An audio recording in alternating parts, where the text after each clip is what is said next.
ಮನುಷ್ಯ ಇಷ್ಟು ಕ್ರೂರಿಯಾಗಬಲ್ಲನೆ. ನಡುರಾತ್ರಿಯಲ್ಲಿ ಗಾಢ ನಿದ್ರೆಯಲ್ಲಿದ್ದ ತಾಯಿ ಮತ್ತು ಇಬ್ಬರು ಪುಟ್ಟ ಕಂದಮ್ಮಗಳನ್ನು ಜೀವಂತವಾಗಿ ದಹಿಸಲು ಸಂಚು ರೂಪಿಸಿದ ಘಟನೆ ಹುಳಿಯಾರಿನ ಅವಳಗೆರೆ ಬೋವಿ ಕಾಲೋನಿಯಲ್ಲಿ ನಡೆದಿದೆ.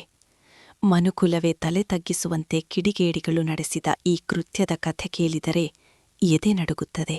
ವೇಣುಗೋಪಾಲ್ ಕುಟುಂಬದ ಆಧಾರ ಸ್ತಂಭ. ರಾತ್ರಿ ಹೊತ್ತು ಸೆಕ್ಯೂರಿಟಿ ಗಾರ್ಡ್ ಆಗಿ ಕೆಲಸಕ್ಕೆ ಹೋದರೆ ಮಾತ್ರ ಮನೆಯವರ ಹೊಟ್ಟೆ ತುಂಬುತ್ತದೆ. ಅಂದು ರಾತ್ರಿ ಕೂಡ ಅವರು ಕೆಲಸಕ್ಕೆ ಹೋಗಿದ್ದರು. ಮನೆಯಲ್ಲಿ ಪತ್ನಿ ಪೂಜಾ ತನ್ನ ಇಬ್ಬರು ಪುಟ್ಟ ಗಂಡು ಮಕ್ಕಳನ್ನು ಅಪ್ಪಿಕೊಂಡು ನೆಮ್ಮದಿಯಿಂದ ಮಲಗಿದ್ದರು. ಆದರೆ ಅದೇ ಹೊತ್ತಿನಲ್ಲಿ ಹೊರಗೆ ಯಾರೋ ರಾಕ್ಷಸರು ಸಂಚು ರೂಪಿಸುತ್ತಿದ್ದರು. ಮನೆಯ ಹೊರಗಿನಿಂದ ಚಿಲಕ ಹಾಕಿ ಪಕ್ಕದಲ್ಲಿ ಇದ್ದ ಶೆಡ್ಗೆ ಬೆಂಕಿ ಹಚ್ಚಿದ ಕಿಡಿಗೇಡಿಗಳು ಆ ಬೆಂಕಿಯ ಜ್ವಾಲೆ ಮನೆಗೆ ಹರಡಿ ಒಳಗಿದ್ದವರು ಉಸಿರುಗಟ್ಟಿ ಸಾಯಲಿ ಎಂಬ ಕ್ರೂರ ಆಲೋಚನೆ ಹೊಂದಿದ್ದರು.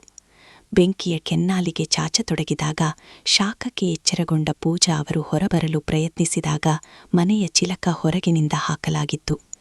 ಆ ಕ್ಷಣದ ಆ ತಾಯಿಯ ಆಕ್ರಂದನ ಯಾರಿಗೂ ಕೇಳಿಸಲಿಲ್ಲ. ದೈವಸ್ವರೂಪಿಗಳಾಗಿ ಬಂದ ಅತ್ತೆ ಮಾವ. ಸಾವು ಕಣ್ಣೆದುರೇ ಕಾಣುತ್ತಿದ್ದಾಗ ಪೂಜಾ ಅವರು ಕೂಡಲೇ ತನ್ನ ಅತ್ತೆ ಗಂಗಾಬೋವಿ ಮತ್ತು ಮಾವ ತೊಳಸಮ್ಮ ಅವರಿಗೆ ಕರೆ ಮಾಡಿ ಕಿರುಚಿದ್ದಾರೆ. ತಕ್ಷಣವೇ ಓಡಿಬಂದ ಅತ್ತೆ ಮಾವ ಮತ್ತು ಅಕ್ಕಪಕ್ಕದ ಮನೆಯವರು ದೇವರಂತೆ ಬಂದು ಮನೆಯ ಚಿಲಕ ತೆಗೆದು ತಾಯಿ ಮಕ್ಕಳನ್ನು ರಕ್ಷಿಸಿದ್ದಾರೆ. ಎಲ್ಲ ನಾನು ಹುಡುಗರು ಮಾತ್ರ ಮನ್ಕೊಂಡಿದ್ವಿ. ಆ ಟೈಮನ್ನು ಹೊಡ್ಕೊಂಡು 10 ಗಂಟೆ ನಾನು ಮನ್ಕೊಂಡಿದ್ದೆ. 12 ಗಂಟೆ ಹೊತ್ತು ಬೆಂಕಿ ಇಕ್ಕಿದ್ರು. ಬಂದು ಬೋಲ್ಟ್ ತೆಗಿಯೋಕೆ ಹೋಗೋ ಹೊತ್ತಿಗೆ ಕಿಟಕಿ ನೋಡಿದೆ ಬೆಂಕಿ ಹತ್ಕೊಂತಿತ್ತು. ಅಷ್ಟೊತ್ತಿಗೆ ಬಾಗಿಲು ತೆಗಿಯೋಣಂತ ಬಂದೆ. ಬೋಲ್ಟು ಹಾಕ್ಕೊಂಡಿದ್ರು. ಅಷ್ಟೊತ್ತಿಗೆ ನಮ್ಮ ಅತ್ತೆ ಮಾವಂಗೆ ಫೋನ್ ಮಾಡೋ ಹೊತ್ತಿಗೆ ಓಡಿ ಬಂದು ಬೋಲ್ಟ್ ತೆಗೆದ್ರು. ಅಷ್ಟೊತ್ತಿಗೆ ಮಣಿಕಂಠಣ್ಣ ಅನ್ನೋರು ಕೂಡ ಬಂದು ಬೆಂಕಿ ಹಾಕಿ ನಮ್ಮದಿಗೆ ಹೋಯಿದ್ರು.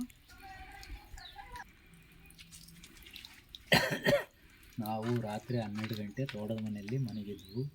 ತೋಟದ ಮನೆಯಲ್ಲಿ ಮನೆಗಿದ್ದಾಗ ನಮ್ಮ ಸೊಸೆ ಫೋನ್ ಮಾಡಿತು. ಮಾವ ಬೆಂಕಿ ಇಕ್ಕ್ಯವ್ರು ಅಂತೇಳಿ ಹೇಳುತ್ತಾ ಫೋನ್ ಮಾಡಿತ್ತು. ಬಂದು ನಾವು ನೋಡಿದರೆ ಹೊರಗಡೆ ಚಿಲ್ಕ ಹಾಕಿದ್ರು. ಮತ್ತು ಪಕ್ಕದ ಮನೆ ಮಣಿಕಂಠ ಅನ್ನೋನು ಬಂದು ನಾವು ಚಿಲ್ಕ ತೆಗೆದು ಬೆಂಕಿ ಆರಿಸಿದ್ವಿ. ನೈಟ್ 12:15 ಬೆಂಕಿ ಫೋನ್ ಮಾಡಿದ ಪಾಪ ನನಗೆ. ನಾನು ಓಡಿ ಬಂದು ನಾವು ಅಷ್ಟೊತ್ತಿಗೆ ಬೆಂಕಿ ಎಲ್ಲ ಆರಿಸಿವು. ಅಷ್ಟೊತ್ತಿಗೆ ಪೊಲೀಸ್ ಜೀಪು ಬಂತು. ಅಷ್ಟೊತ್ತಿಗೆ ಹೇಳಿಕೆ ಕೊಟ್ಟರು ಸರ್ ಹತ್ರ ಪಾಪ ಇಂಥ ಕೆಲಸ ಮಾಡ್ಯಾರ ಅವರು. ಲೈನು ಸ್ಟೋರಿ ಜೀಪು ಬಂತು. ಆಮೇಲೆ ನಮ್ಮ ಹುಳಿಯಾರು ಸಬ್ ಇನ್ಸ್ಪೆಕ್ಟ್ರು ಬಂದರು, ಎಫೆದಾರರು ಎಲ್ಲ ಬಂದು ನಮಗೂ ಸುಮಾರು 3 ವರ್ಷದಿಂದಲೂ ಭಾಳ ಟಾರ್ಚರ್ ಕೊಡ್ತಿದ್ದಾರೆ ಸರ್. ಪಕ್ಕದವು ಅಲ್ದಾರು ಇದನ್ನು ನಮಗೆ ಕ್ರಮವಿಟ್ಟು ನಮಗೆ ಜೀವ ಬೆದರಿಕೆ ಆಗ್ತಾಯಿದ್ದಾರೆ. ಇದನ್ನು ನೀವು ಕ್ರಮವಿಟ್ಟು ನಮಗೆ ರಕ್ಷಣೆ ಕೊಡಬೇಕೆಂದು ತಮ್ಮಲ್ಲಿ ನಾವು ವಿನಂತಿ ಮಾಡಿಕೊಳ್ಳುತ್ತೀವಿ.